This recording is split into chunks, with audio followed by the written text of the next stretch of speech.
Nigel Nelson, he's the political editor of the Sunday Mirror in London. Great to have you on the programme here on NewsHour. More than 80% of people in the UK want Boris Johnson to push for an international inquiry into China's handling of the initial coronavirus outbreak. How strong is public opinion there in the UK, and how realistic is such an inquiry into China? Well, the first point is that public opinion is quite strong. There are a lot of questions over whether China initially covered up what was going on. And if they've not been sharing information that could have saved lives here, then people are very angry. How realistic after that it is to launch some kind of international inquiry or even sue China for what's happened is another matter. I think that relations will be very different, as our Foreign Secretary Dominic Raab said. Now, we all know that we can't solve the world's problems without China, but equally what we mustn't be is strategically dependent on it. And as a political editor, what particularly stands out to you in China's coronavirus narrative? Well, I mean, it's the way that they've been handling it really since, I think, from the political point of view, which is the reason why Donald Trump is so furious. So while America is crippled by corona, China is trying to portray itself as the world's savior. So it's sending personal protection equipment to 50 countries.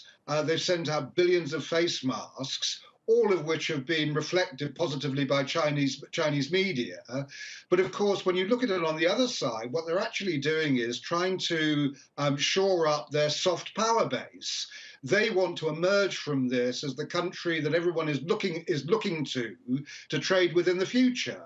And that, I think, in the West is what's not going to happen. And would you say China is winning or losing its coronavirus narrative right now? I think it's losing it. It might be working very well domestically at home because they won't allow any criticism. But I think people certainly in Britain are beginning to think twice about China. Of course, we're grateful for things like the personal protection equipment that they've sent us, but that hasn't come without problems. So, for instance, that 250 ventilators that came from China that went to Birmingham, when they unwrapped them, they discovered that the Chinese tubes didn't fit British sockets. So it's not been all good news. And do you think the inquiry into what China is doing should be done now in the middle of a pandemic? No, I don't, and I don't think it's time now for the blame game anywhere.